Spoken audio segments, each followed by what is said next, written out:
আসসালামু আলাইকুম। বিয়ের পর আরিনি তার হাজবেন্ড এবং ছেলের সাথে থাকতে শুরু করে ইন্দোনেশিয়ার এক নির্জন বাড়িতে। ভয়ানক এই বাড়ির আশেপাশে কোনো বাড়ি ছিল না, সেই সাথে এই বাড়িতেই ছিল রহস্যময় এক বিশাল আকৃতির আয়না, যেখানে আরিনি প্রায়ই অপরিচিত মানুষজনদের দেখতে পেত, যাদের বাস্তবে কোনো অস্তিত্ব ছিল না। তারা কখনো আরিনিকে এই বাড়ি থেকে চলে যেতে বলতো, কখনো বা আরিনির উপরই আক্রমণ করত। পুরনো এই আয়না আসলে নিজের মধ্যে কি রহস্য লুকিয়ে রেখেছে? ভুতুরে কি এই আয়না, নাকি এই বাড়ি, নাকি বাড়ির এই আয়নায় বন্দি থাকা ওই মানুষগুলো? জানতে হলে দেখতে হবে ইন্দোনেশিয়ার সদ্য মুক্তি পাওয়া গা হিম করা এই হরর মুভিটি, যার নাম সুকমা। তাই চলুন আর দেরি না করে কোনোরকম স্পয়লার ছাড়া সরাসরি চলে যাওয়া যাক গল্পে। গল্পের শুরুতে আমরা ইন্দোনেশিয়ার এক নির্জন এলাকার একটা বাড়ির দৃশ্য দেখতে পাই। আশেপাশে তেমন কোনো বাড়ি ছিল না। বাড়ির মেন গেট থেকে একজন মহিলা একটা মেয়ের শরীরকে টেনে নিয়ে যাচ্ছিল। দেখে মনে হচ্ছিল মেয়েটি হয়তোবা অজ্ঞান। তখনই উপরতলা থেকে একটা লাশ এসে পড়ে সেখানে থাকা একটা গাড়ির উপর। তবে সেদিকে কোনো রকম নজর না দিয়ে ওই মেয়েটিকে টেনে নিয়ে যেতে থাকে ওই বৃদ্ধা। বৃদ্ধা অনেক কষ্টে ওই মেয়েটিকে বাড়ির ভেতরে নিয়ে যায়। সেখানে একটা বিশাল আকৃতির আয়না ছিল। তবে সেখানে পৌঁছাতেই আয়নাটির ওপর আঘাত করতে থাকে এবং বৃদ্ধা কাঁদতে শুরু করে। তার কথা থেকে আমরা বুঝতে পারি যে সে হয়তো বা কোনো একটা কাজে বিফল হয়েছিল, আর এটা নিয়েই সে কাঁদছিল। এরই মাঝে ওই মেয়েটির জ্ঞান ফিরে আসে। মেয়েটি সেখান থেকে উঠে পালাতে গেলে বৃদ্ধা এবার তার উপর হামলা করে। সেখানে থাকা দরজার কাছে সে তার মাথায় আঘাত করে নিচে ফেলে দেয়, আর এরপর তাকে বলতে থাকে যে সে এখন আর কোনো কাজের না। দৃশ্য পরিবর্তিত হয় এবং আমরা আরিনি নামক একজন মেয়েকে দেখতে পাই। তার অবস্থা খুবই খারাপ ছিল। সে সোফায় শুয়ে কাঁদছিল। এমন সময় সেখানে তার হাজবেন্ড হ্যান্ড্রা আসে। হ্যান্ড্রা ভেতরে ঢুকেই আরিনিকে প্রশ্ন করে লোকটি কোথায়। আরিনি বলে যে এখানে কেউ নেই। তখন হ্যান্ড্রা তাকে মিথ্যাবাদী বলতে থাকে এবং জিজ্ঞাসা করে সে তাকে কোথায় লুকিয়ে রেখেছে। আরিনি উঠে বসে এবং বলতে থাকে সে তাকে কখনোই ধোঁকা দেয়নি। এমন সময় পাশের রুমে কোনো একজন লোক হেঁটে যায়, যার পিছু পিছু চলে যায় হ্যান্ড্রা। রুমে ঢুকেই হ্যান্ড্রা তাকে দেখে তার উপর আঘাত করতে আরম্ভ করে। তবে আরিনি যখন যায় তখন আমরা দেখতে পাই হ্যান্ড্রা তো ফাঁকা জায়গায় আঘাত করছিল। সেখানে কেউই আসলে ছিল না। আরিনি তাকে বলতে থাকে যে সে আবারও কল্পনা করছে। আমরা বুঝতে পারি হ্যান্ড্রার মাথায় সমস্যা ছিল। সে হ্যালুসিনেট করত এবং এটা দেখে আরিনিকে সন্দেহ করে সে তার উপর আঘাত করত। আরিনি এখানে তার কাছে তার ঔষধটি এনে দেয় এবং বলে অন্ততপক্ষে তার জন্য না হলেও তাদের সন্তান আয়ানের জন্য যেন হ্যান্ড্রা ঠিকমতোভাবে ঔষধ খায়। তবে হ্যান্ড্রার মতে তো সে অসুস্থ না, সে পাগল না। একথা বলেই সে ঔষধ ফেলে দিয়ে সেখান থেকে বেরিয়ে যায়। দৃশ্য পরিবর্তিত হয় এবং এই ঘটনার 2 বছর পরের দৃশ্য আমরা দেখতে পাই। আরিনি এবং হ্যান্ড্রার মধ্যকার সম্পর্ক ভেঙে গিয়েছিল। এখন আরিনি প্রাম নামক একজন লোককে বিয়ে করেছিল, যার সাথে সে ওই বাড়িতে থাকতে আসে যে বাড়িটি আমরা গল্পের শুরুতে দেখেছিলাম। আরিনির হাসি মুখ দেখেই আমরা বুঝতে পারি যে সে আয়ানকে নিয়ে প্রামের সাথে অনেক খুশি ছিল। প্রামের ট্রান্সফারের কারণেই তাদেরকে এই বাড়িতে কিছুদিনের জন্য শিফট হতে হয়েছিল। প্রাম আরিনিকে প্রমিস করে যে এই পুরনো বাড়িতে সে আরিনিকে বেশি দিন রাখবে না, কয়েক মাসের মধ্যেই তার প্রমোশন হবে, তখন তারা আরো ভালো বাড়িতে শিফট হয়ে যাবে। পুরনো হলেও আরিনির কাছে বাড়িটি এতটাও খারাপ লাগে না। বাড়িটি বেশ কোচগাছ করা ছিল, তাই আরিনি জিজ্ঞাসা করে এখনও এই বাড়িতে কেউ খেয়াল রাখার জন্য আছে কিনা। তখনই দরজায় থাকা ঘন্টি বেজে ওঠে।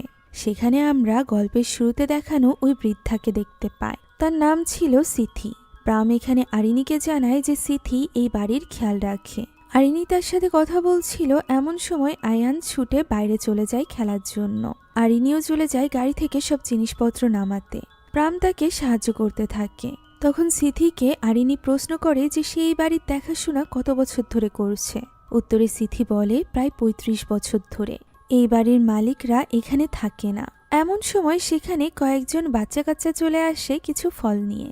আরিনিও খুশি খুশি তাদের কাছ থেকে কিছু ফল কিনে নেয়। এরপর সে জানতে পারে সিথি পাশে থাকা একটা বাড়িতে থাকে। কাছাকাছি হওয়ায় সে প্রতিদিন তাদের খেয়াল রাখার জন্য আসা যাওয়া করতে পারবে। এখন ওই দিন রাতের দৃশ্য আমরা দেখতে পাই। আরিনি আয়ানকে ঘুম পাড়াচ্ছিল। তখন প্রাম লক্ষ্য করে একটা ঘরের একটা কর্নারে একটা পাখি বাসা বেঁধেছিল। তখনই আরিনী আসে, যে কিনা সব কাজ করতে করতে অনেক ক্লান্ত হয়ে পড়েছিল। প্রাম তাকে বলে কাল সে আয়ানকে স্কুলে ভর্তি করে দিবে। এর ফলে আরিনীও একটু সময় পেয়ে যাবে নিজের জন্য। আরিনী এই সব কিছুর জন্য প্রামকে ধন্যবাদ বলতে থাকে। সে তার কাছাকাছি আসার চেষ্টা করে, তবে প্রাম তখন নিজে থেকেই তার কাছ থেকে একটু দূরে সরে যায় এবং বলে যে সে আরিনীর জন্য আরো একটা সারপ্রাইজ রেখেছে। কথা বলে সে সামনের রুমে নিয়ে যায় আরিনীকে, যেখানে একটা সেলাই মেশিন রাখা ছিল। এটা দেখে আরিনী তো ভীষণ খুশি হয়ে যায়, কারণ তার সেলাই মেশিনে কাজ করতে অনেক ভালো লাগতো। পরদিন সকালে আমরা আয়ানকে দেখতে পাই, যে কিনা এখানকার তার নতুন বন্ধুর সাথে খেলা করছিল। তাদের এইভাবে খেলা করতে দেখে আরিনীরও ভালো লাগে, তবে সে এমন খেলা খেলতে বলে যাতে তাদের কোনো ক্ষতি হবে না। তাই তো তারা এবার লুকোচুরি খেলতে আরম্ভ করে। আয়ান চলে যায় লুকাতে, তবে সে পুরো বাড়িতে ভালো কোনো লুকানোর জায়গা পাচ্ছিল না। এরই মাঝে রান্নাঘরের কাছে সে একটা দরজা খুঁজে পায়। একটা খোলা তালা দরজায় ঝোলানো ছিল, যেটা খুলে রেখে সে ভেতরে চলে যায়। এটা একটা স্টোর রুমের মতো ছিল। সে ওই রুমের একটা কোণে গিয়ে বসে পড়ে। সেখানে ছোট্ট একটা সিটকেনির মতো ছিল, অর্থাৎ একটা দরজার মতো। কৌতূহলবশত আয়ান সেটা টান দিয়ে খুলে ফেলে, আর যেহেতু সে ওই দরজার উপর বসেছিল তাই সে নিচে পড়ে যায়। এদিকে তার বন্ধু তাকে ঘরের কোথাও খুঁজে পাচ্ছিল না। সে ওই বাড়ির নিচে থাকা আরেকটা সিক্রেট স্টোর রুমে চলে এসেছিল, যেখানে চাদরে ঢাকা একটা বড় আয়না তার সামনে ছিল। ছোট্ট আয়ান চাদর সরিয়ে ওই আয়নার সাথে দুষ্টুমি করতে থাকে। এরই মাঝে হঠাৎ করে পিছ থেকে শব্দ ভেসে আসে। পরক্ষণেই আয়নার মাঝে কেউ যেন আঘাত করে। আয়ান ভয় পেয়ে যায়। সে আয়নার দিকে এগিয়ে যেতেই আচমকা তার প্রতিবিম্ব তাকেই ভয় দেখায়, যার ফলে সে চিৎকার করে সেখানেই পড়ে যায়। আমরা বুঝতে পারি এটা কোনো স্বাভাবিক আয়না ছিল না।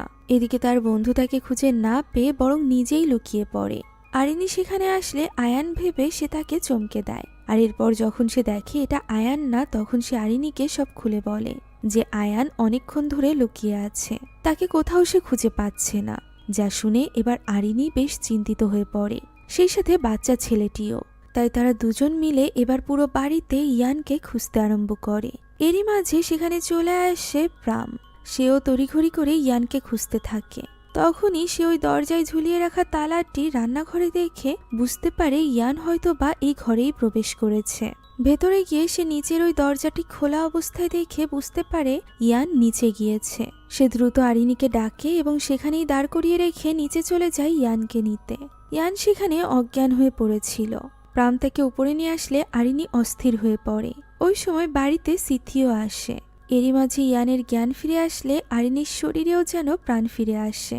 প্রাম তাকে সান্ত্বনা দিচ্ছিল, এরই মাঝে সিথি ভেতরে আসে। প্রাম তখন তার কাছে উঠে চলে যায় এবং জিজ্ঞাসা করে সে এখানে থেকে আয়ানের দেখাশোনা করতে পারবে কিনা।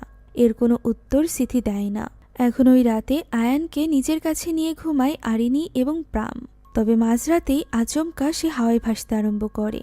এরপর ঘুমন্ত অবস্থাতেই হাঁটতে হাঁটতে রুমের বাইরে চলে আসে আয়ান। কেউ যেন তাকে ডাকছিল। সিঁড়ির কাছে আসতেই আমরা দেখতে পাই সেখানে দাঁড়িয়ে তাকে ডাকছে সিথি। এরই মাঝে প্রামের ঘুম ভেঙে যায়। সে আয়ানকে না দেখে চিন্তিত হয়ে পড়ে। নিচে থাকা পিয়ানো থেকে আওয়াজ আসছিল, তাই প্রাম রুম থেকে বের হয়ে সেদিকে চলে যায় চেক করার জন্য। সে দেখতে পায় আয়ানের কোনো হুঁশ নেই। ঘুমন্ত অবস্থাতেই সে মাথা দিয়ে আঘাত করে পিয়ানো বাজাচ্ছে। সে তার কাছে এগিয়ে যায়। এরই মাঝে আরিনী এসে লাইট জ্বালিয়ে দেয় এবং ইয়ানকে এই ঘুমন্ত অবস্থাতেই কোলে নিয়ে রুমে নিয়ে যায়। তখন প্রাম সেখানে ইয়ানের আঁকা একটা অদ্ভুত পেন্টিং দেখতে পায়। সেখানে একটা গাছ এবং একটা বাড়ির ভেতরে থাকা ওই অদ্ভুত আয়নাটাকে এঁকেছিল সে। পরদিন অফিসে যাওয়ার আগে প্রাম আরিনীকে জিজ্ঞাসা করে ইয়ানের আগে কখনো এরকম স্লিপ ওয়াকিং এর প্রবলেম ছিল কিনা। আরিনী বলে এর আগে কখনো সে এরকম কিছু করেনি। এখন প্রাম অফিসের জন্য বের হবে, তখনই সেখানে সিথি আসে এবং জানায় ওয়ার্কাররা চলে এসেছে। কিছু ওয়ার্কারদের সে ডেকেছিল নিচে থেকে কিছু জিনিসপত্র উপরে নিয়ে আসার জন্য। প্রাম সেদিকে চলে যায়। এদিকে ড্রয়িং বুকে আয়ান আবারও ওই একই ছবি এঁকেছিল। আরিনী এই ব্যাপারে গুরুত্ব না দিয়ে খাতাটি নিয়ে চলে যাচ্ছিল, এমন সময় দরজার কাছে ওই আয়নাটিকে বের করে এনে রাখে কয়েকজন ওয়ার্কার। এটা দেখে আরিনী প্রামকে ডাকতে আরম্ভ করে। ওই সময় আমরা দেখতে পাই আরিনীর প্রতিবিম্ব অদ্ভুতভাবে তার দিকে এগিয়ে আসছে। তবে আরিনী সেদিকে তাকাতেই সবকিছু আবারও স্বাভাবিক হয়ে যায়। এরই মাঝে প্রাম সেখানে আসে এবং বলে যে সে এই আয়নাটি তাদের ঘরে রাখতে চায়। তবে এরকম পুরনো জিনিস শোবার ঘরে রাখার ব্যাপারে আরিনীর ওরকম মত ছিল না। যদিও এখানে প্রামের পছন্দের ওপর সে কথা বলতে চাইছিল না, তাই সে কিছু বলেও না। এখন আরিনীকে আমরা দেখতে পাই যে কিনা সেলাই মেশিনে কাজ করছিল। আয়ান তার সামনে বসেই পেন্টিং করছিল। এমন সময় দরজার ঘন্টি বাজে। দরজা খুলতেই আরিনী দেখতে পাই তার এক্স হাজবেন্ড হ্যান্ডরা এসেছে। এখানে আমরা অতীতের কিছু দৃশ্য দেখতে পাই। হ্যান্ডরা যখন জানতে পেরেছিল আরিনী তাকে ছেড়ে প্রাম নামক একজন লোককে বিয়ে করছে, তখন সে ভীষণ ভেঙে পড়েছিল। এমনকি সে পাগলামি করে নিজের হাতও জ্বালিয়ে ফেলেছিল। এখন দৃশ্য বর্তমানে আসে এবং হ্যান্ডরা আরিনীকে বলে সে আয়ানকে খুব মিস করছিল, এ কারণে এসেছে। আরিনী এখানে আয়ানের সাথে তার দেখা হোক তা চাইছিল না, তাই সে মিথ্যা বলে যে আয়ান স্কুলে। এরই মাঝে আয়ান নিজে থেকেই বেরিয়ে আসে, ফলে আরিনী আর তাকে দূরে রাখতে পারে না। হ্যান্ডরা এখানে আয়ানের জন্য একটা গিফট নিয়ে এসেছিল, যেটা পেয়ে আয়ান খুশি হয়ে যায়। পাশে একটা হোটেলে উঠেছিল হ্যান্ডরা, সেখানে সুইমিং পুল ছিল, তাই আয়ানকে সে নিয়ে যেতে চাইছিল ওই সুইমিং পুলে সাঁতার কাটার জন্য। আয়ান নিজেও যেতে চাইছিল, তবে আরিনী যেতে দিতে চাইছিল না। এরই মাঝে সেখানে সিথি চলে আসে এবং যখন সে জানতে পারে হ্যান্ডরা হলো আয়ানের বাবা, তখন সে আয়ানকে রেডি করতে চলে যায়। ফলে সিথির সামনে আরিনী কিছু বলতে পারে না। সে শুধু হ্যান্ডরাকে বলে যে সে যেন দ্রুত আয়ানকে ফেরত নিয়ে আসে প্রাম বাড়িতে ফেরার আগেই। হ্যান্ডরা জিজ্ঞাসা করে আরিনীকে তাকে ঘৃণা করে। আরিনী বলে সে যদি তাকে ঘৃণা করত তাহলে সে আয়ানকে তাকে দেখতেও দিত না। এরই মাঝে আয়ান সেখানে রেডি হয়ে চলে আসে এবং তার বাবার সাথে বেরিয়ে পড়ে। তবে অনেক রাত হয়ে যাওয়ার পরও হ্যান্ডরা তখনও পর্যন্ত আয়ানকে ফেরত দিয়ে যায়নি। এদিকে বাইরে মুষলধারে বৃষ্টি পড়ছিল। আরিনী হ্যান্ডরাকে কল করছিল, তবে সে কলও রিসিভ করছিল না, ফলে সে ভীষণভাবে চিন্তিত হয়ে পড়ে। এরই মাঝে প্রাম সেখানে চলে আসলে সে প্রামের সাথে তখনই বেরিয়ে পড়ে ওই হোটেলের উদ্দেশ্যে। তবে তারা গাড়ি স্টার্ট দেওয়ার আগেই ইয়ানকে নিয়ে হাজির হয় হ্যান্ডরা। বৃষ্টির জন্য তাদের দেরি হয়ে গিয়েছিল, তবে আরিনীর তো চিন্তায় অবস্থা কাহিল। যা দেখে হ্যান্ডরা জিজ্ঞাসা করে সে কি তার উপর ভরসা করে না, যার উত্তরে আরিনী বলে যে সে যদি তাকে ভরসা না করত তাহলে 5টা বছর তার সাথে সংসার করত না। তবে সে কখনোই ইয়ান এবং আরিনীর জন্য একটা সুরক্ষার ব্যবস্থা করতে পারেনি, যেটা প্রাম করেছে। তাই আরিনী আর চায় না হ্যান্ডরা তাদের জীবনে থাকুক, সে যেন তাদেরকে জ্বালানো বন্ধ করে দেয়। একথা বলতেই এবার হ্যান্ডরা রেগে গিয়ে আরিনীকে ধরে বসে। তখন তার চিৎকার শুনে প্রাম বেরিয়ে আসে এবং তার হাত থেকে আরিনীকে ছাড়িয়ে ভেতরে নিয়ে যায়। হ্যান্ডরাকে সেখান থেকে চলে যেতে বলে। হ্যান্ডরাও চলে যায়। এখন ওই দিন গভীর রাতের দিকে ঘুম ভেঙে যায় আরিনীর। ঘুম ভাঙতেই সে নিজেকে একটা অদ্ভুত স্থানে আবিষ্কার করে। পাহাড়ের চূড়ায় তার বিছানা ছিল, যেখানে বিছানার পাশেই ওই আয়নাটা ছিল। সেই সাথে ছিল এক মা তার 2 মেয়েকে নিয়ে। একটা বাচ্চা দৌড়ে ওই আয়নার ভেতরে ঢুকে পড়ে, সাথে সাথে অন্য মেয়ে এবং মা গায়েব হয়ে যায়। আরিনী কিছু বুঝে উঠতে পারে না, তখনই সে আয়নার ভেতরে একজন মেয়েকে দেখতে পায়। এই মেয়েটিকে আমরা গল্পের শুরুতে দেখেছিলাম, যাকে দিয়ে কিছু একটা করতে চাইছিল সিথি। মেয়েটি অবিকল আরিনীর মতোই ড্রেস পরা ছিল। আরিনী অবাক হয়ে আয়নার কাছে এগিয়ে আসে। মেয়েটিও তার দিকে এগিয়ে আসে। নিজের প্রতিবিম্বের জায়গায় অন্য কাউকে দেখে আরিনী কিছুই বুঝে উঠতে পারছিল না। সে চলে আসবে ঠিক তখনই মেয়েটি আয়নার কাঁচ ভেঙে তার গলা চেপে ধরে। ঘুম ভেঙে যায় আরিনীর। সে এতক্ষণ যাবৎ স্বপ্ন দেখছিল, তাই তো সে ফ্রেশ হওয়ার জন্য ওয়াশরুমে চলে যায়। হাত মুখ ধোয়ার সময় আচমকা সেখানে থাকা লাইটটি ফ্লিকার করতে করতে ব্লাস্ট হয়ে যায়। অন্ধকারের মাঝে ইয়ানকে দৌড়ে যেতে দেখতে পায় আরিনী, তাই দ্রুত বের হতে গিয়ে ওই ভাঙা বাল্বে তার পা কেটে যায়। তবুও সে ছুটে চলে আসে, কেননা ইয়ানের চিৎকার শোনা যাচ্ছিল। রুমে আসতেই সে দেখতে পায় ইয়ান ওই আয়নার অপর পাশে বন্দী, যে কিনা চিৎকার করে কাঁদছিল এবং তার মায়ের কাছে সাহায্য চাইছিল। আরিনীও একদম পাগলের মতো হয়ে ওঠে। সে একটা ফুলদানি নিয়ে আয়নার উপর আঘাত করে, তবে আয়নার কিছুই হয় না, বরং ইয়ানই সেখান থেকে গায়েব হয়ে যায়। আরিনী চিৎকার করে ওই আয়নার সামনে দাঁড়িয়ে কাঁদছিল। এমন সময় ওই আয়না তার উপর পড়ে যায়, আর এবার আরিনীর সত্যিই ঘুম ভেঙে যায়। অর্থাৎ এতক্ষণ যাবৎ সে শুধুমাত্র স্বপ্নই দেখছিল। সে ছুটে চলে যায় ইয়ানকে চেক করার জন্য, তবে ইয়ান তার ঘরে ছিল না। তার খোঁজে নিচে নামতেই সে দেখতে পায় একটা রকিং চেয়ারের ওপর ইয়ানকে কোলে নিয়ে বসে আছে সিথি। তার মধ্যে ইয়ান স্লিপ ওয়াকিং করছিল। এখন সে তাকে ঘুম পাড়িয়ে দিয়েছে, তাই তো আরিনী তাকে নিয়ে দ্রুত রুমে চলে যায়। এরপর আমরা আরিনীকে তার এক ফ্রেন্ডের সাথে কথা বলতে দেখতে পাই, যার নাম ছিল লিলিথ। লিলিত মূলত আরিনীর ক্লায়েন্টও ছিল। আরিনী তার জন্য একটা ডিজাইনার ড্রেস বানাচ্ছিল, আর তারা এই ড্রেস নিয়ে কথা বলছিল। এমন সময় আমরা দেখতে পাই প্রাম অফিস থেকে চলে এসেছে। আয়নার প্রতিবিম্বে তাকে দেখা যাচ্ছিল, যেখান থেকে সে আরিনীকে ডেকে বলে যে তার এখনই এখান থেকে চলে যাওয়া উচিত। আরিনী একটু অবাক হয়। আয়নার ভেতরে আরিনী প্রামকে দেখতে পেলেও লিলিত সেখানে কাউকেই দেখতে পাচ্ছিল না, যে কারণে সে একটু কনফিউজড হয়ে পড়ে। সে আরিনীকে প্রশ্ন করে যে সে কার সাথে কথা বলছে। তখন আরিনী পিছে ঘুরে দেখতে পায় দরজার কাছে তো প্রাম নেই। তাহলে আয়নার ভেতরে কাকে দেখা যাচ্ছিল চেক করার জন্য সে উঠে যায়। কলের অপর পাশে থেকে লিলিত অনেক বেশি ভয় পাচ্ছিল আরিনীর জন্য।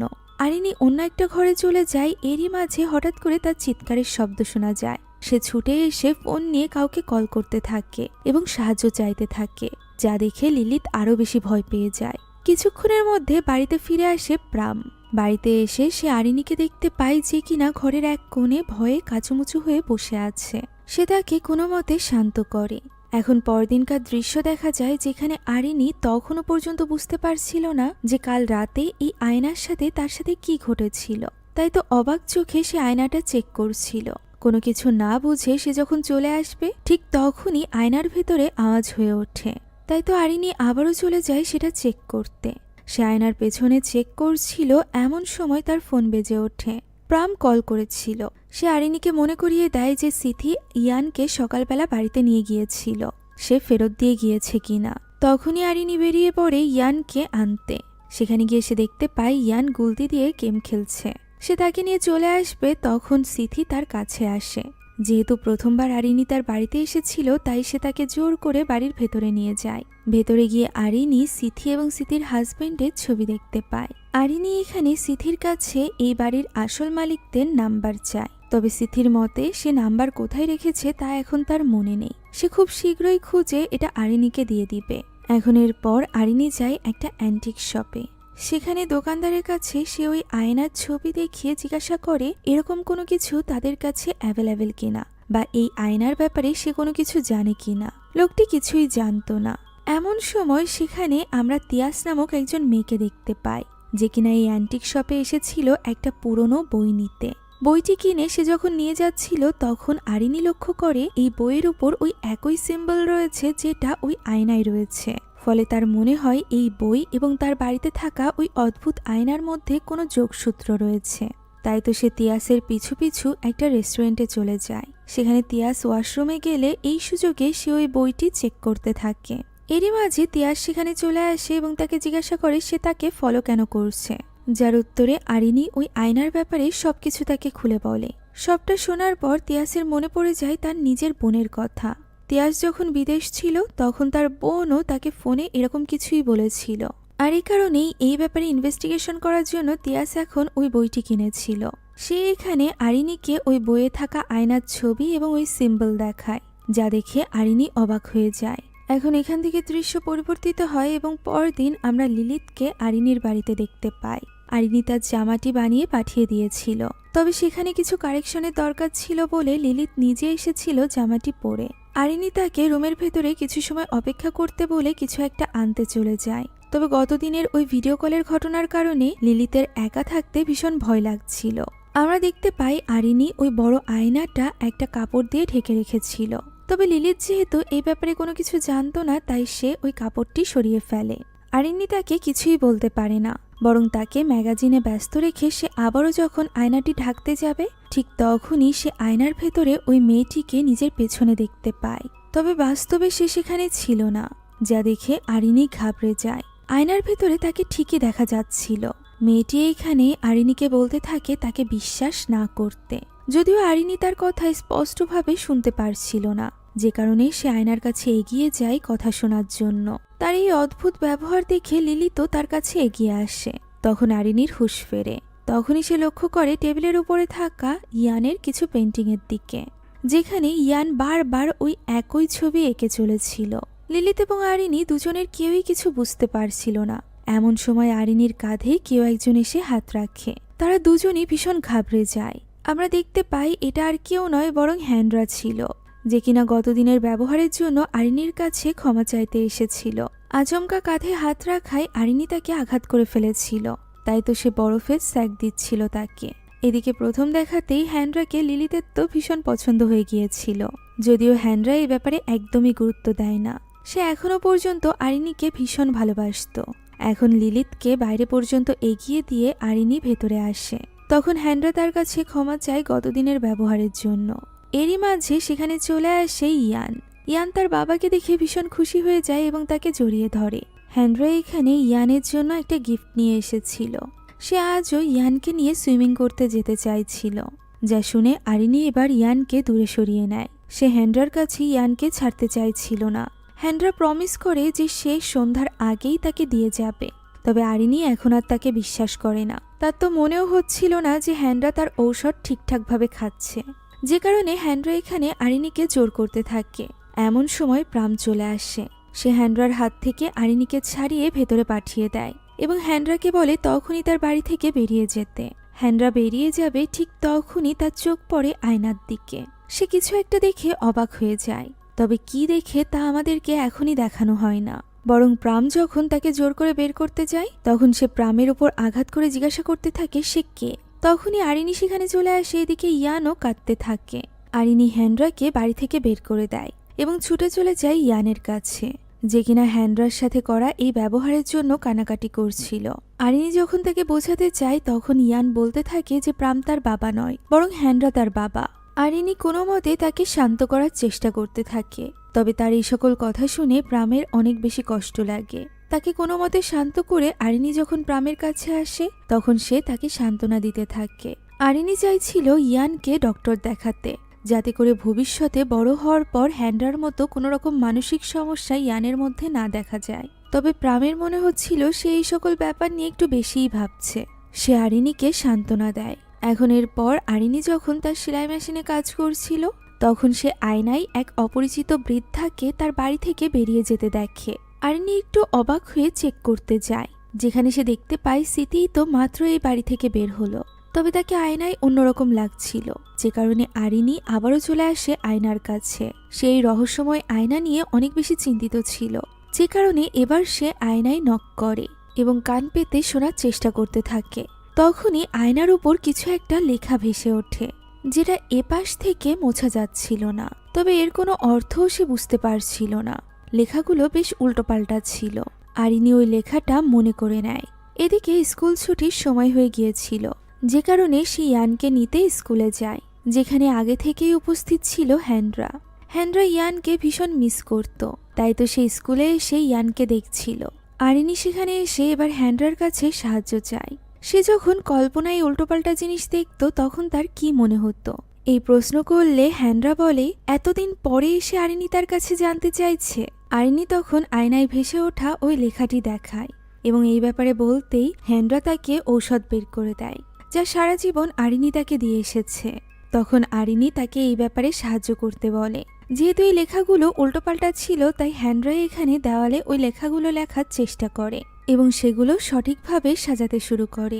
সাজানোর পর তারা একটা নাম পায়, যেটা ছিল সুকমা ওয়ের নিগারা।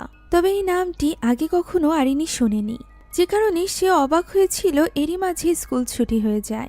এরপর আরিনী যায় তিয়াসের সাথে দেখা করতে। এখানে তিয়াস তার মা এবং বোনের ফটো আরিনীকে দেখায়। এই তিনজনকেই আরিনী সেদিন স্বপ্নে দেখেছিল। শুধুমাত্র তাই নয়, আয়নার ভেতরে যে মেয়েকে সে দেখতে পায়, সেই মেয়েটি আসলে তিয়াসের বোন সারি। আরিনী আরও জানতে পারে 2 বছর আগ পর্যন্ত তিয়াসরাই ওই বাড়িতে থাকত, যে বাড়িতে এখন আরিনীরা থাকে। প্রথম দিকে সবকিছু ঠিক ছিল। তিয়াস মাত্র কয়েকদিনই ছিল ওই বাড়িতে। এরই মাঝে তার ভিসা হয়ে যায় এবং সে বাইরে চলে যায় পড়াশোনার জন্য। আর এরপর থেকেই সারি তাকে কল দিতে থাকে, অদ্ভুত সব ঘটনার কথা তার সাথে শেয়ার করতে থাকে। যদিও তিয়াস তখন সারির এই সকল কথাই গুরুত্ব দেয়নি। তখন আরিনী বলে সে সারিকে তার বাড়িতে দেখেছে। সে ওই আয়নার ভেতরে বন্দি ছিল। প্রথমে তো আরিনীর মনে হচ্ছিল সে হয়তো বা কল্পনা করছে বা ভুল দেখেছে, কিন্তু এখন সেটা তার মনে হচ্ছে না। তিয়াস এখানে সারির বিয়ের ব্যাপারেও বলে তার খুব শীঘ্রই বিয়ে হতে চলেছিল, তাই তো তিয়াস বিদেশ থেকে চলে আসতে চেয়েছিল। এরই মাঝে হঠাৎ একদিন তার কাছে খবর আসে সারি এবং তার মা মারা গিয়েছে। পুলিশের মতে রাতের অন্ধকারে তাদের বাড়িতে নাকি ডাকাতি হয়েছিল, আর তারাই সারি এবং তার মাকে মেরেছে। তবে এটা মনে হয় না তিয়াসের মনে হয় সারির মৃত্যুর পেছনে কোনো রহস্য রয়েছে। আর এই কারণেই সে এতদিন ধরে এই সব কিছু নিয়ে ঘাটাঘাটি করছিল। ঘাটতে ঘাটতেই সে এই বইটির ব্যাপারে জানতে পেরেছে। এখন সেখানে থাকা একটা ছবিতে আরিনি তিয়াসদের পেছনে সিথিকে দেখতে পায়, অর্থাৎ ওই সময়ও সিথি এই বাড়িতেই ছিল। তাই তো এবার আরিনি ইনভেস্টিগেশনের জন্য লুকিয়ে লুকিয়ে সিথির বাড়িতে প্রবেশ করে। সে চারিদিকে তল্লাশি নিতে থাকে। সেখানে সে এক বৃদ্ধ এবং বৃদ্ধার ছবি দেখতে পায়। সেই সাথে বইয়ের একটা পৃষ্ঠা পায় যেখানে ওই আয়নার ছবি ছিল। সেই সাথে ছিল একটা মন্ত্র, যা পড়ে আরিনি বুঝতে পারে এটা আত্মা বদলের মন্ত্র ওই আয়নার সাহায্যে। সেই সাথে ওই আয়না এবং আমাবস্যার কোনো যোগসূত্র রয়েছে। সে তিয়াসের কাছ থেকে ওই বইটি নিয়ে এসেছিল, যেটার সাথে মিলিয়ে সে দেখতে পায় ওই পৃষ্ঠাটি আসলে এই বইয়েরই ছিল। এখন সে বাড়িতে ফিরে দেখতে পায় সিথি তাদের জন্য খাবার রেডি করছে। সে এখানে সিথিকে তার সাথে খাবার খেতে বসতে বলে। সিথি প্রথমে রাজি হচ্ছিল না, তবে সে জোর করে। সিথি এখানে আরিনি, প্রাম এবং ইয়ানের পছন্দের খাবারের ব্যাপারে জানতো। তাই তো আরিনি প্রশ্ন করে যে আগে যারা এই বাড়িতে থাকতো তাদের ব্যাপারেও কি সিথি এতটাই খেয়াল রাখতো। সিথি বলে যে হ্যাঁ, এটা তার কাজেরই একটা অংশ।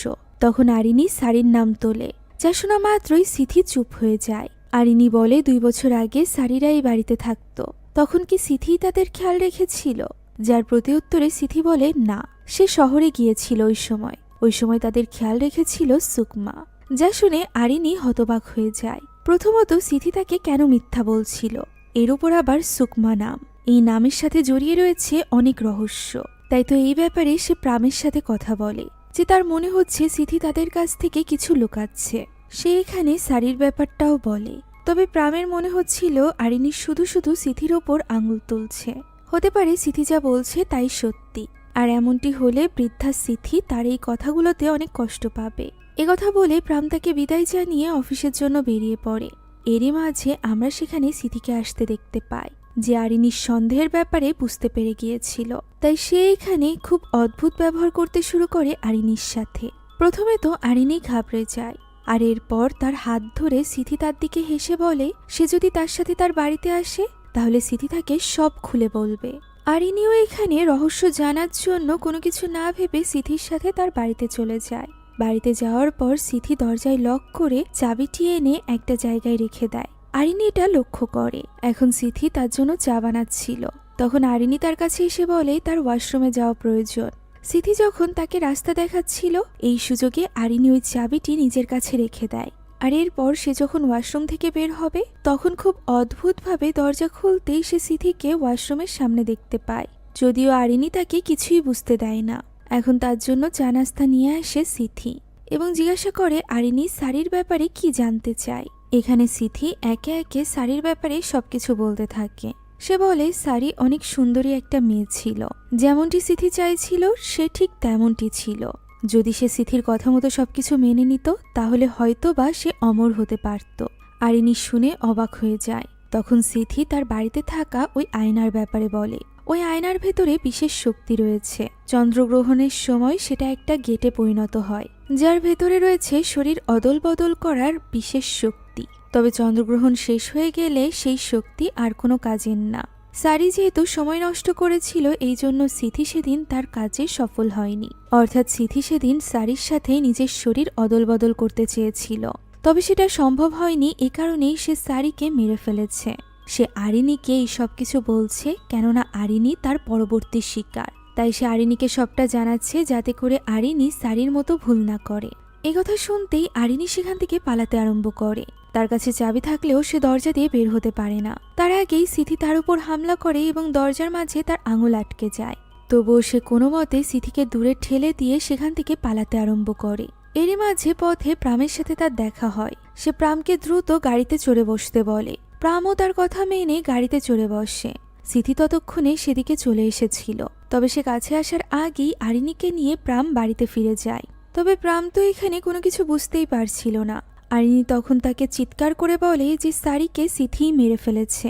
একথা বলে সে ছুটে চলে যায় ইয়ানকে খুঁজতে।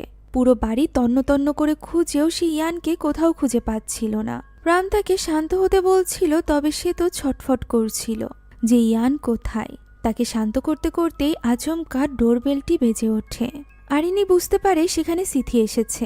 তাই সে প্রামকে বারবার নিষেধ করতে থাকে দরজাটি খোলার জন্য। তবে প্রাম তার কথা শোনে না। সে গিয়ে দরজাটি খোলে এবং ঘনিষ্ঠ হয়ে যায় সিথির সাথে, যা দেখে আরিনী তো হতবাক হয়ে যায়। সে কিছুই বুঝে উঠতে পারছিল না। এরই মাঝে প্রাম তাকে আঘাত করে অজ্ঞান করে ফেলে। এই সব কিছু ইয়ান সিঁড়ি থেকে দেখে ফেলে। আমরা দেখতে পাই গল্পের শুরুর ওই দিনকার ঘটনা, অর্থাৎ সারিরা যেদিন মারা গিয়েছিল। সারির মাকে মেরে উপর থেকে ফেলে দিয়েছিল প্রাম, অর্থাৎ প্রাম আগাগোড়াই সিথির সাথে মিলিত ছিল। সে এসে যখন দেখতে পায় সারিকে সিথি মেরে ফেলেছে, তখন সে হতাশ হয়ে পড়ে। আমরা এখানে জানতে পারি সিথির আসল নাম সুকমা। সুকমা নিজেও অনেক বেশি হতাশ হয়ে পড়েছিল। তার কথা থেকে আমরা বুঝতে পারি তারা যুগের পর যুগ ধরে এইভাবেই শরীর বদল করে বেঁচে আসছে। তবে এবার সুকমা কিছুতেই এই শরীর বদল করতে পারছে না। যদিও তার হাজবেন্ড বিরাট নিজের শরীর পরিবর্তন করতে সফল হয়েছে, সে এখন প্রামের শরীরে। তবে এখন তাকে নতুন শরীর খুঁজতে হবে সুকমার জন্য। আর এ কারণেই 2 বছর ধরে সে আরিনীর সাথে সম্পর্ক বিল্ড করে, যাতে করে সে তাকে বিয়ে করতে পারে এবং পরবর্তীতে সুকমার সাথে তার শরীর বদল করে নিতে পারে। এখন দৃশ্য বর্তমানে আসে। আরিনীর জ্ঞান ফিরে আসে। সে দেখতে পায় আয়নাতে এবার বীরা এবং সুকমার আসল রূপ দেখা যাচ্ছে। তারা একসাথে ডান্স করছে। এদিকে সিথির শরীরে থাকা সুকমা এবং প্রাম ডান্স করছিল বাইরে, অর্থাৎ এই আয়না সবসময় সকলের আসল রূপ দেখাতো। এখন সুকমা সেখান থেকে চলে গেলে আরিনী তখনও প্রামের কাছে সাহায্য চাইতে থাকে। প্রাম তখন ওই আয়নার সামনে গিয়ে দাঁড়ায় এবং তার আসল রূপ দেখে আরিনী চুপ হয়ে যায়। প্রাম বলে সেদিন হ্যান্ডরাও তার আসল রূপ দেখে ফেলেছিল, আর এ কারণেই সে তার উপর হামলা করেছিল। এজন্যই মূলত সে কখনো এই আয়নার সামনে আসতই না। এখন প্রাম বসে আরিনীকে সবটা খুলে বলে। বহু বছর আগে তারা একটা বই পেয়েছিল, সেই সাথে পেয়েছিল এই আয়নাটি এবং ওই স্পেলের ব্যাপারে, অর্থাৎ ওই মন্ত্রের ব্যাপারে জানতে পেরেছিল।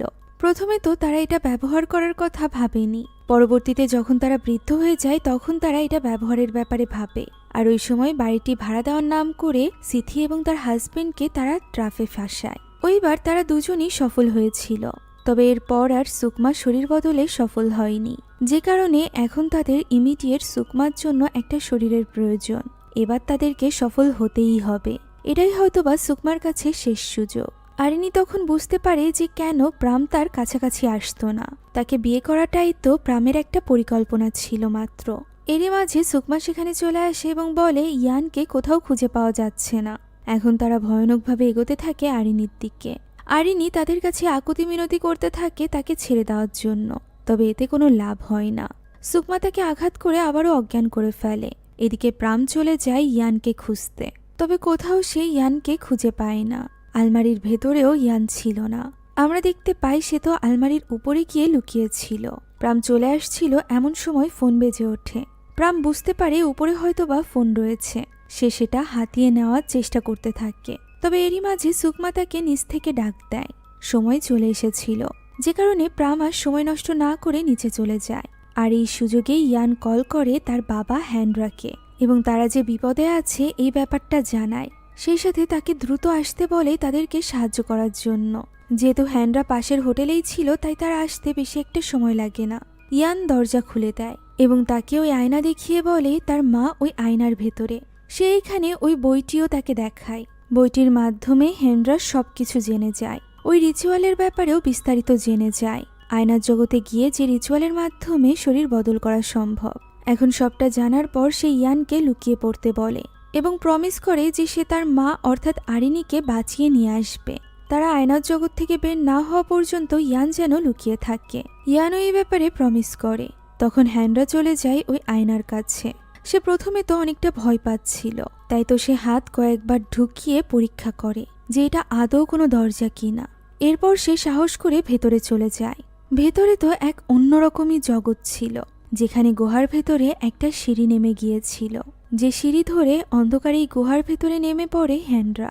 সামনে ছোট্ট একটা রাস্তা ছিল, যেদিক দিয়ে সে ঢোকার সময় আচমকা একটা আত্মা তার দিকে তেড়ে আসে নিজের শরীরের খোঁজে।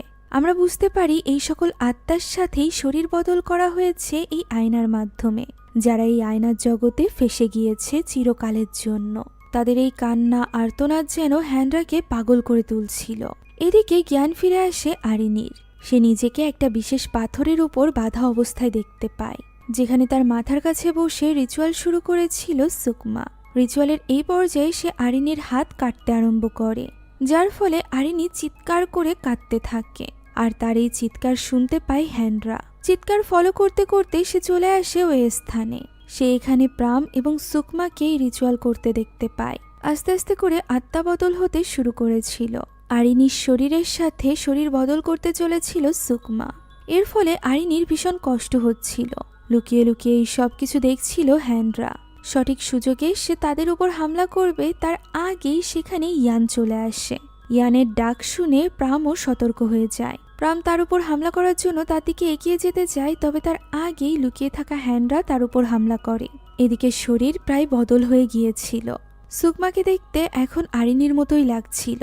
সর্বশেষে একটা স্পেশাল ড্যাগার ঢুকিয়ে দিতে হবে আসল আরিনীর বুকে, যা দেখে হ্যান্ড্রা তাকে আটকানোর জন্য দৌড়ে যাচ্ছিল। তবে তার আগেই দূর থেকে ইয়ান গুলতি দিয়ে একটা পাথর মেরে দেয় সুকমার গায়ে। সেটা গিয়ে সুকমার চোখে লাগে এবং তার এই রিচুয়াল ভঙ্গ হয়ে যায়। এই সুযোগে সুকমাকে দূরে ছুঁড়ে ফেলে হ্যান্ড্রা মুক্ত করতে থাকে আরিনীকে। প্রাম এসে হামলা করে হ্যান্ড্রার উপর, তবে আরিনী তাকে লাথি মেরে ফেলে দেয়। হ্যান্ড্রা তাকে ইয়ানকে নিয়ে দ্রুত পালিয়ে যেতে বলে। আরিনীও পালাতে আরম্ভ করে, তবে এরই মাঝে হ্যান্ড্রার উপর হামলা করে প্রাম। তাই তো হ্যান্ড্রা তার কথা না ভেবে আরিনীকে পালিয়ে যেতে বলে। আরিনীও ইয়ানকে বাঁচানোর জন্য দ্রুত সেখান থেকে পালাতে আরম্ভ করে। তখনই আচমকা তাদের সামনে একটা আত্মা চলে আসলে ঘাবড়ে যায় আরিনী। পিছে সরতে গিয়ে সে নিচে পড়ে যায়।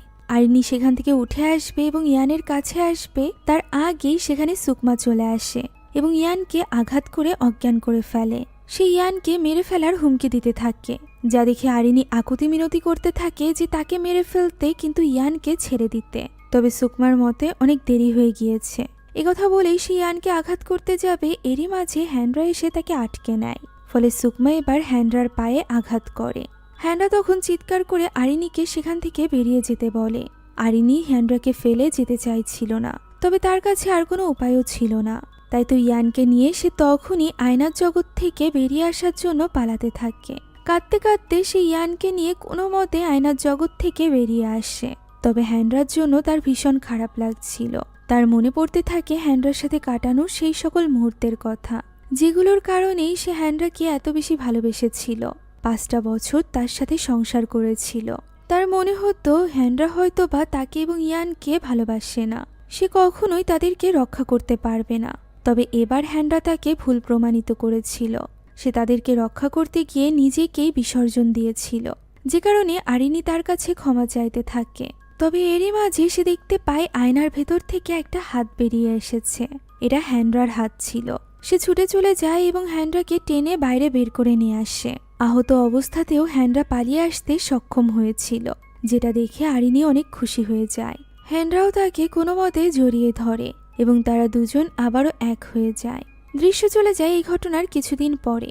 আরিনী এবং ইয়ান হ্যান্ড্রার সাথে তার বাড়িতে ছিল। সেখানে ড্রয়ার খুলে হ্যান্ড্রা এবং আরিনীর পুরনো একটা ছবি বের করে সে। এরই মাঝে আরিনী তাকে খাওয়ার জন্য ডাক দেয়। তারা দুজন মিলে একসাথে খাবার খাচ্ছিল। এরই মধ্যে ইয়ান তাদেরকে একটা ছবি এঁকে দেখায় এবং হ্যান্ড্রার কাছে জিজ্ঞাসা করে তারা আবারও আগের মতো একসাথে এই বাড়িতে থাকবে কিনা, যার উত্তরে হ্যান্ড্রা বলে এটা তো তার মায়ের উপর ডিপেন্ড করছে। তার মা যদি চায় তাহলে তারা আবারও এক হয়ে এই বাড়িতেই থাকতে পারে। যা শুনে ইয়ান গিয়ে তার মাকে এই ব্যাপারে প্রশ্ন করে। তখন তার মা তার কানে কানে হ্যাঁ বলে, যে উত্তর শুনে ছোট্ট ইয়ান তো ভীষণ খুশি হয়ে যায়। তবে কোনো এক অজানা ভয় আরিনীকে তখনও তাড়া করে বেড়াচ্ছিল। সে হ্যান্ড্রার দিকে তাকিয়েছিল, যা দেখে এবার হ্যান্ড্রা তার কাছে যায় এবং তাকে অভয় দেয় যে সে সব সময় আরিনী এবং ইয়ানের পাশে থাকবে। একথা বলে সে আরিনীর ক্লোজ চলে আসে। আরিনী তার দিকে অবাক হয়ে তাকিয়ে থাকে। এরই মাঝে দরজায় নকের আওয়াজ হয়। হ্যান্ড্রা দেখতে যেতে চাইছিল, তবে আরিনী নিজে যায় দেখতে। সে দেখতে পায় সেখানে তিয়াস এসেছে। তিয়াসের কাছে আরিনী সারির হবু হাজবেন্ডের ছবি চেয়েছিল, যেটা ফাইনালি তিয়াস পেয়েছে এবং সেটা নিয়েই সে এসেছিল আরিনীকে দেখাতে। এই ছবিতে আর কেউ নয় বরং প্রাম ছিল। এখানে তার চায়ের কাপ ধরার ধরন দেখে আরিনী অবাক হয়ে যায়। তার মনে পড়ে যায় প্রাম এভাবেই চা খেত, আর একটু আগে সে হ্যান্ড্রাকেও এইভাবেই চা পান করতে দেখেছে। এছাড়া একটু আগে হ্যান্ড্রা যেভাবে তার ক্লোজ এসেছিল, ঠিক একইভাবে প্রামও তার ক্লোজ আসতো। সে এটা নিয়ে ভাবছিল। এমন সময় হ্যান্ড্রা সেখানে চলে আসে এবং তিয়াসের ব্যাপারে জিজ্ঞাসা করে। আরিনী বলে তিয়াস তার বান্ধবী। এখানে আরিনী সবটা বুঝতে পেরেছিল এবং অনেক বেশি অসহায় হয়ে পড়েছিল। অসহায়ের মতো সে তাকিয়েছিল তিয়াসের দিকে, তবে সে তাকে কিছুই বলতে পারছিল না। দৃশ্য চলে যায় ওই দিন রাতে আয়নার জগতে, যখন সুকমাকে আটকে নিয়েছিল হ্যান্ডরা। আরিনী ইয়ানকে নিয়ে বেরিয়ে এসেছিল আয়নার জগৎ থেকে। তখন আমরা জানতে পারি এটা আসলে হ্যান্ডরা নয়, বরং ভীরার আত্মা ঢুকে পড়েছিল হ্যান্ডরার শরীরে। সে ওই রিচুয়াল করতে সক্ষম হয়েছিল। সে এখানে সুকমাকে বোঝাতে থাকে, তবে সুকমা তো একদমই হার মেনে নিয়েছিল। সে আর অপেক্ষা করতে পারবে না নতুন কোনো শরীরের জন্য। তার শরীর অলরেডি জরাশীর্ণ হয়ে পড়েছিল। তাই সে এবার নিজের হাজবেন্ড ভীরাকে বিদায় জানিয়ে তার পেটে ছুরি ঢুকিয়ে দেয়, আর এভাবেই তার কোলে শেষ নিঃশ্বাস ত্যাগ করে। তবে এতে করে ভীরা অনেক বেশি ক্ষেপে গিয়েছিল আরিনীর উপর। সে সুকমার মৃত্যুর জন্য আরিনীকেই দায়ী মনে করছিল। তাই তো সে এবার হ্যান্ডরার শরীরে করে ফিরে এসেছিল প্রতিশোধ নিতে, যে ব্যাপারটা এখন আরিনীও বুঝতে পারছিল। তবে সে কি করবে, কার কাছে সাহায্য চাইবে সেটাই বুঝতে পারছিল না। আর এই টুইস্টের সাথেই শেষ হয়ে যায় আজকের এই গল্পটি। আশা করছি এই গল্পটি আপনাদের কাছে ভালো লেগেছে। যদি ভালো লেগে থাকে তাহলে একটি লাইক এবং একটি কমেন্ট করতে ভুলবেন না। সেই সাথে আমাদের চ্যানেলে নতুন হয়ে থাকলে please subscribe to our channel. এছাড়া আমাদের যে কোনো ভিডিওর আপডেট পেতে এখনই জয়েন করুন আমাদের হোয়াটসঅ্যাপ চ্যানেলে। লিংক ডেসক্রিপশন বক্সে পেয়ে যাবেন। Thank you so much for watching this video. আল্লাহ হাফেজ।